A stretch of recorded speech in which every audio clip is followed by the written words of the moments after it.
Hello AV professionals, this is Sean Wargo, Senior Director of Market Intelligence from AVIXA. I'm back to share Week 7 results from our COVID-19 Impact Survey.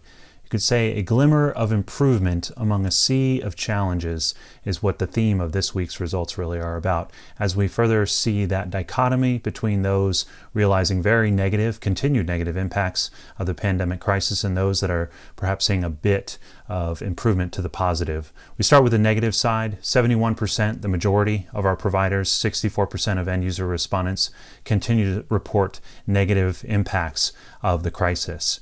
All of those impacts remain consistent with last week, continuing revenue and staffing reductions on par with numbers from prior weeks. But let's focus on the positive for a moment. The 29% of our providers saying they're seeing no further negative impacts, or at least a stabilization of those impacts over the past week. There's some positives here. 35% of the non-impacted groups saw projects return.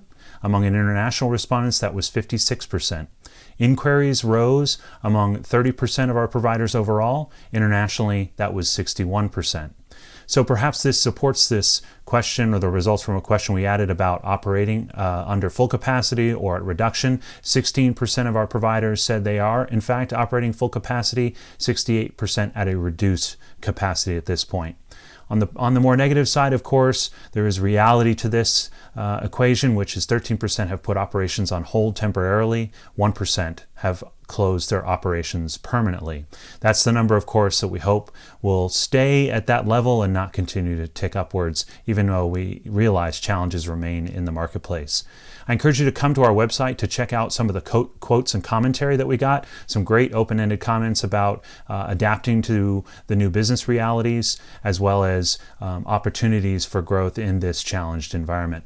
As always, if you would like to participate, come to avip.avixa.org. Check out our website for the latest updates. In the meantime, be well, be safe, and we'll see you next week.